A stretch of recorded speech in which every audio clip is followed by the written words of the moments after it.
Hola y bienvenidos de vuelta a Más rollo que película. Yo soy Camila Y yo soy Sofía. y en el capítulo de hoy les tenemos noticias, primicia. Tun, tun, tun. Y es que este capítulo y el siguiente van a ser nuestros 2 últimos episodios de esta primera temporada y queríamos hacer algo especial para cerrar la primera temporada. Entonces, en el capítulo de hoy vamos a hablar de cine colombiano y en el siguiente capítulo vamos a hablar de cine cubano. ¡Yay! Disclaimer para ambos es que ninguna de las dos es experta en la historia del cine ni colombiano ni cubano. Ni de ningún país. Ni de ningún país. Para ser honesta.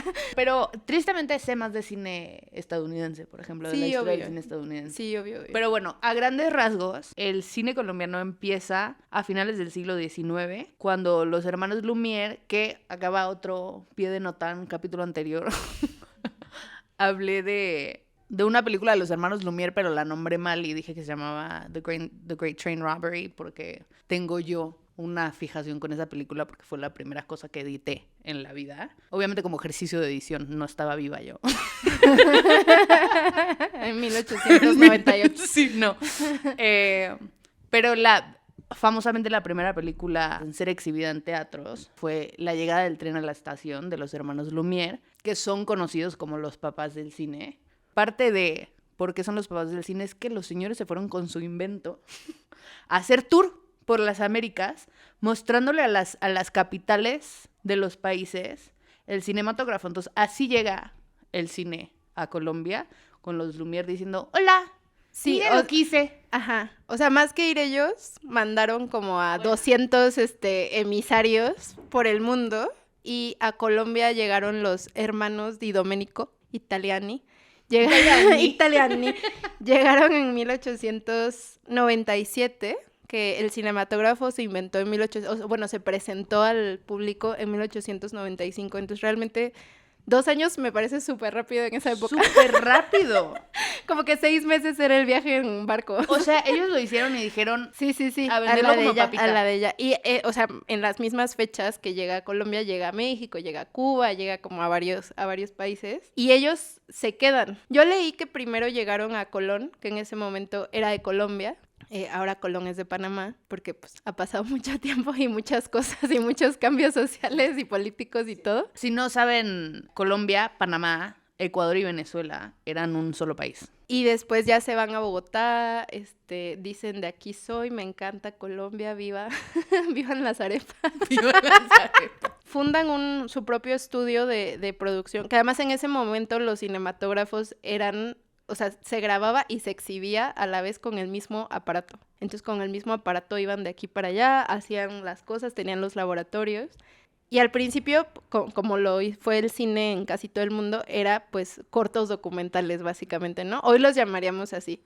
También se les llamó vistas, por ejemplo, que ponían la cámara y pasaba el paisaje y pasaba la vida. Exacto, era todo muy panorámico y todavía sin sonido. Y fueron los mismos Di Domenico que en 1914 hicieron lo que se considera la primera película documental de Colombia, que se llamó El drama del 15 de octubre, sobre el asesinato del general Rafael Uribe, que además fue una película súper controversial, porque mostraba, o sea, controversias que todavía tenemos en el cine, ¿no? Mostraba el cuerpo del fallecido, mostraba recreación de los eventos que llevaron a su asesinato y además pues era una figura política muy importante, entonces obviamente no era cualquier cosa. Fue prohibida, ahora no se pueden, o sea, es una película que no puedes ver. Perdida. Sí, su familia se opuso cabrón. O sea, entendible. Ajá, por obvias razones. Y bueno, también siento que es de notar que se demoran unos cuantos años en hacer la primera película porque justo después de que llega el cinematógrafo a Colombia, se desata la guerra de los 1000 días. Entonces, obviamente, como que sí, en general, y ya se van a dar cuenta por lo que vamos a seguir hablando, no es que el cine haya sido una prioridad de desarrollo para Colombia, pues en la mitad de una guerra menos, ¿verdad? Entonces, por eso va de 1897 a 1914. Y bueno, para 1922 se estrena el primer largometraje de ficción, que es La María, que está basada en una novela de Jorge Isaacs, que también era una tradición en la... ¿Jorge Isaacs? Sí, Jorge Isaacs me sonó. Siempre he escuchado decir Jorge Isaacs, pero pues Jorge Isaac es colombiano. Caleño. Basada en la novela La María de Jorge Isaac. Y bueno, o sea, en esa época se usaba mucho eso, hacer, ya fueran cortometrajes o largometrajes basados en obras literarias que ya En esa existían. época En y esa en época esta. y ahora, sí. Como pasa igual en todo el mundo, no solo en Colombia, muchísimo cine de esta época es cine perdido. Se grabaron 1000 cosas y ya se perdieron. Pero una de las películas que sobrevive es de 1925, se llama Bajo el cielo antioqueño y como que es relativamente fácil de encontrar fragmentos en YouTube y cosas así, entonces también como que si les interesa ver cine muy viejo, pues ahí están. Y justo me encanta que dice que Bajo el cielo antioqueño se realizó más como un capricho de la clase burguesa de la época que como una realización con pretensiones comerciales o artísticas, pero que alcanzó una importante e inesperada aceptación del público. En 1928 pasa algo que va a definir la historia del cine colombiano por los años venideros, y yo creo que hasta el presente se siente ese impacto, que es que Cine Colombia compra los estudios de los hermanos Di Domenico y dice, ¿sabes qué? No me hacen falta los laboratorios, no me hace falta la producción, solamente necesito la exhibición y para eso puedo agarrar cine que se está haciendo en el extranjero, que me llega aquí baratísimo y lo pongo. Y olvídate de la producción nacional. Ajá, entonces la productora más grande de cine colombiano, pues se cierra. O sea, venden los laboratorios y dicen aquí no se hace más cine, solo vamos a poner cine de otros lados. Y creo que sí es, o sea, Cine Colombia sigue siendo la empresa más grande de distribución de cine colombiano hasta el sol de hoy. Yo me acuerdo, le estaba contando a Sofía, de chiquita, o sea, era o Cine Colombia o un cine independiente de barrio chiquito que ponía pelis independientes. Luego entró Cinemark un poco a poner competencia, pero Cinemark no es colombiana. Y ya, y eso es lo que hay, en verdad, todavía, hasta hoy. Entonces está muy fuerte, pues que sí refleja mucho por qué la industria cinematográfica en Colombia no ha estado tan desarrollada, ¿no? Porque es cuando todo el mundo estaba experimentando y haciendo sus primeros pinos en el cine, Colombia dijo, no, acá no, te voy a vender todo, a mí no me interesa. Y solo vamos a poner cine de otros lados. Y para que se den una idea con un dato así muy fuerte, entre 1928 y 1940 en Colombia se produjo un solo largometraje con sonido, que fue Pereira es la que invita a su gran carnaval. Mi mamá es de Pereira, hola mamá. Ay, de 1936. Está muy fuerte. Una película en un poquito más de 10 años es una cosa, o sea... No, pero además esto provocó que cuando se vuelve a dar como un impulso a la producción a partir del 40, que por ejemplo en 5 años se producen 10 largometrajes entre el 41 y el 45, pero ahí ya Colombia tiene que competir con Estados Unidos, con México y con Argentina, que incluso si no hubieran empezado en 1897, te llevan 12 años de ventaja ya con cine sonoro, ya con experimentación, cosas distintas. Entonces, bueno, como que en cuanto leí ese dato dije, claro, por eso Colombia no tiene, o sea, la industria cinematográfica tan desarrollada como la tiene un país como México, como Argentina, ¿no? Que son ya países... Sí, que además yo pienso... O sea, dices México y Argentina, obviamente porque sí siento que con Brasil son los 3 países de Latinoamérica que tienen la industria cinematográfica más fuerte. Pero yo crecí viendo cine mexicano, o sea... Claro. Yo vi más cine mexicano de chiquita que cine colombiano. Spoiler alert, cuando regresemos queremos hablar también de la historia del cine mexicano. Y yo quiero hablar de cine argentino porque me urge hablar de Ricardo Darín. O sea, la verdad, no hay nada que me apasione más que leer la historia de cómo llegó el cine a un país y qué impacto tuvo y qué pasó. Y bueno, entonces como que después de esa época de sequía total, lo que vino fue un momento en el que los proyectos que habían eran sobre todo independientes. No había como tanta... O sea, Cine Colombia estaba así de... Me sale más rentable venderle cine gringo, punto. Y cine mexicano, porque además hay que recordar que en los 40s, que los gringos estaban en la Segunda Guerra Mundial, el cine mexicano hizo así, floreció muchísimo para dar abasto a la necesidad. Lo otro que leí fue que había mucha censura, pero... Claro, sí. Pues esta época, en los 40 y los 50, se llama el conflicto. Chon, chon, chon. Esa época del conflicto. O sea, así como hablamos de la guerra de los 1000 días, creo que en los 40 y los 50 fueron las guerras civiles bipartidistas más fuertes de Colombia, entre liberales y conservadores. Cabrón. O sea, no sé si has escuchado de la corbata colombiana. Ahorcaban a la gente. Les cortaban el cuello y les sacaban la lengua por la... Cuando estaba leyendo la historia del cine colombiano, también pensé, o sea, además del impacto de Cine Colombia, también está el impacto de todo lo que estaba ocurriendo como social y políticamente en Colombia, que además creo que no ha dejado de suceder. Y eso, por supuesto que además de lo de Cine Colombia, además de que el gobierno no diera apoyo al cine y eso, pues ese es otro factor muy potente de por qué se hace, no se hace, o sea, qué tanto se hace o no se hace, sí, también desde el punto de vista de los creadores. Sí, siento que también es muy fuerte porque hay una cosa que es, después de la época del conflicto, como que hay como una transición de guerras, que es de lo político a algo que sigue siendo político, pero ya está atado es al narcotráfico, ¿no? Y es como que es una cosa social que sigue siendo política, pero ya no la asocias tanto a un partido político. Son guerras de carteles. Entonces sí creo que eso afecta el desarrollo y también afecta las historias que se cuentan, ¿no? O sea, que ahora vamos a entrar a hablar de eso, ¿no? Que es de la pornomiseria. Y es de cuando la industria cinematográfica colombiana empieza a surgir un poquito más, en verdad lo que empieza a surgir es eso. Que aquí estamos llegando hacia los años 70. Cuando ya empieza a salir, o sea, de lo que empiezas a hablar, a niveles, por favor, o sea, quiero que sepan que yo estoy consciente de lo que estoy... No estoy comparando el cine colombiano con el neorrealismo italiano, pero es lo que pasa, ¿no? Posguerra, ¿qué retratas? Los efectos. Claro. Lo que quedó. Pero, y aquí ya me estoy metiendo con una cosa más moderna y más personal. Creo que Colombia es un país tan rico de historias que es injusto y es decepcionante que eso sea lo único que contemos. Y sí, obviamente tiene que ver con eso, ¿no? O sea, como que la gente sea berraca, que dice, sí tiene que ver con que tienes que superar obstáculos y simplemente eso ya es parte de quién eres y de lo que es y no lo ves como eso. Pero no todo es drogas y no todo es niños en la calle pidiendo, sí. No todo es eso. Y creo que lo hacemos mucho porque es lo que sale y lo que vende y lo que espera el público internacional de afuera, que también está alimentado por lo que nosotros mismos hemos hecho. Por eso mi referencia de Colombia, mi referencia audiovisual, sin narco, sin pornomiseria, es Betty la Fea. No, pero de verdad, porque Betty la Fea es como la cotidianidad, güey, es la vida diaria de gente trabajadora, punto. De godines. De godines, sí. No, o sea, es que claro, no, esa es una visión como también muy humanizante. 100%. Aquí odiamos a don Armando, no quiero que se confundan, fuck him.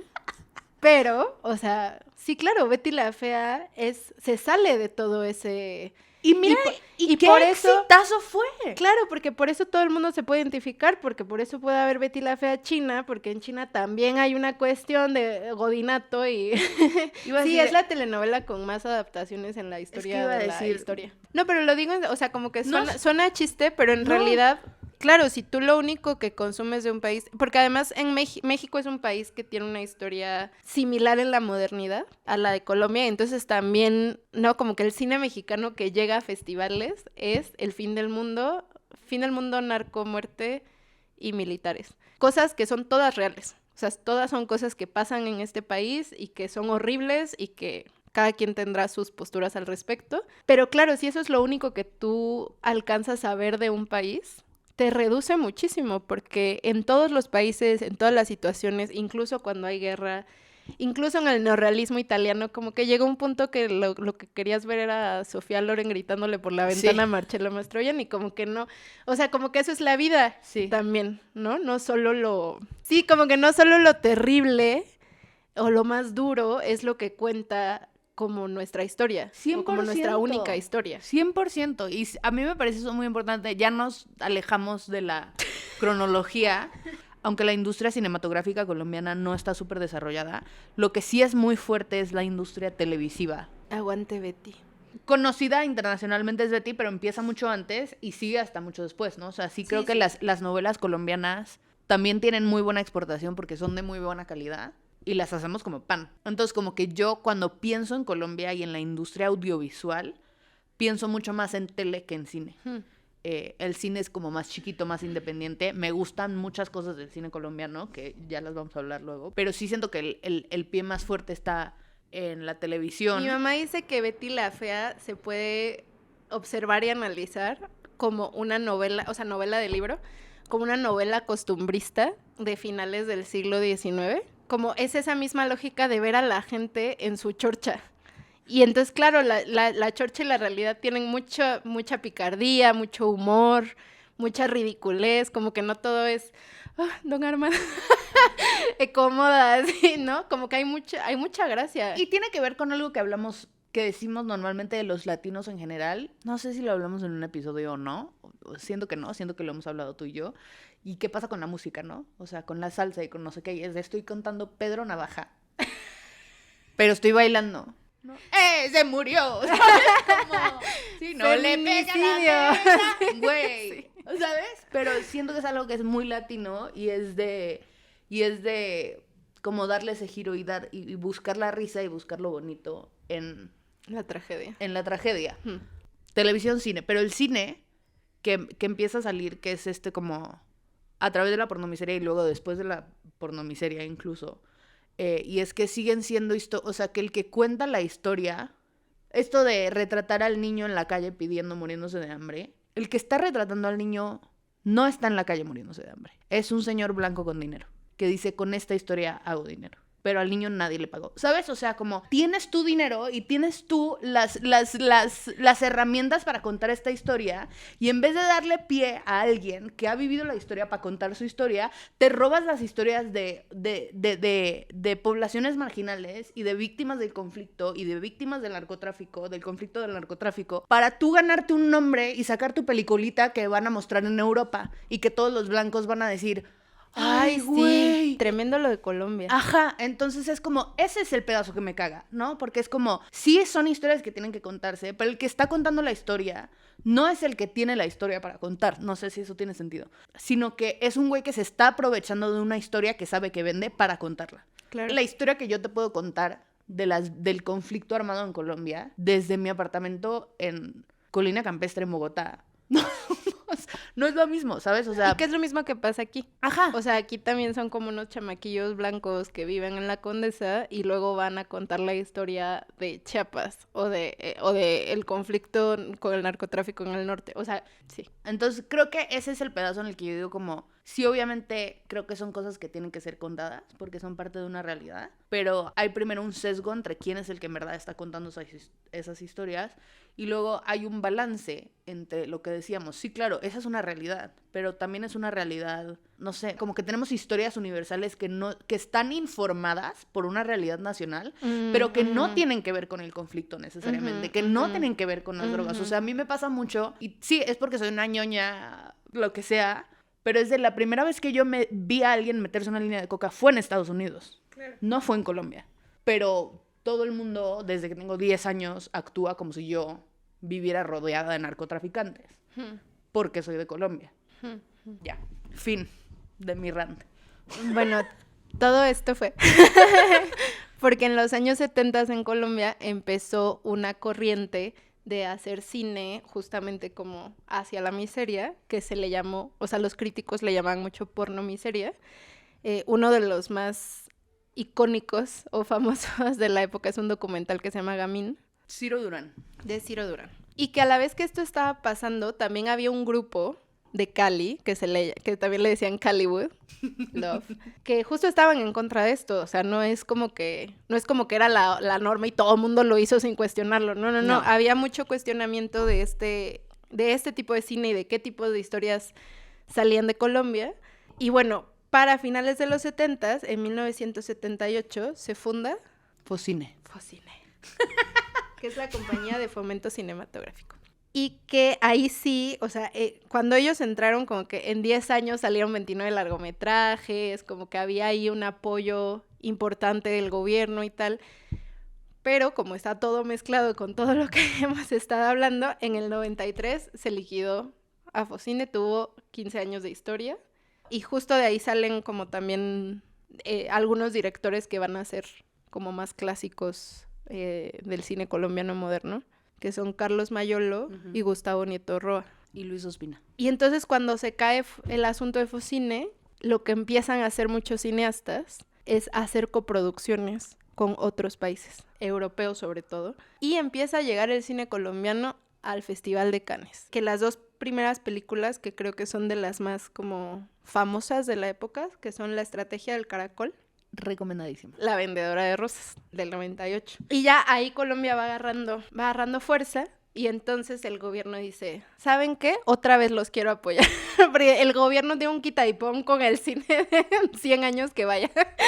Entonces, bueno, en 2003 se establece la ley de cine, que impulsa el cine nacional. Se empiezan a hacer más películas bobas también. O sea, bobas en el sentido de como que unas comedias más ligeras, más colombianas, más... En ese momento las películas colombianas lograron por primera vez tener más de 1 millón de espectadores.